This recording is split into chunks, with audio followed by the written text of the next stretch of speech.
Yeah, the shooting qualifications were really tough. And so was the CQB, the close quarters combat. So like one of the exercises, they had this thing called the hooded box drill. And they basically put you in a room like this, and they would tape a square, and you have to stand in the square, and they give you either a rifle or a pistol. And they have like fake flashbangs going off, smoke, yelling, screaming, role players, and they put a hood over your head on a string. So this hood goes over your head. You can't see anything. It's dark. There's strobes. There's all kinds of shit going on. You can hear like all these screams and all this stuff going on, and you are not allowed to leave the box.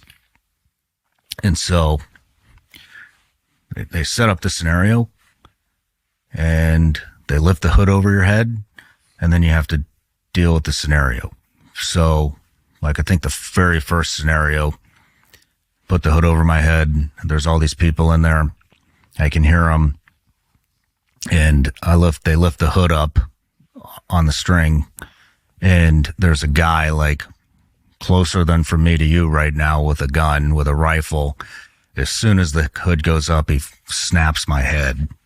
You're wearing a helmet, but he snaps my head with the muzzle of his rifle. We call it a muzzle snap, and or a muzzle strike, and it knocks me back. And then there's all these people in there that this guy's armed, this guy's unarmed. There's a female over there with a burqa on, and you don't know what's underneath. And you got another guy with a person with a gun in their head. People are shooting at you, and you have to deal and process all that information, not kill an innocent, not kill an unknown, and deal with the situation.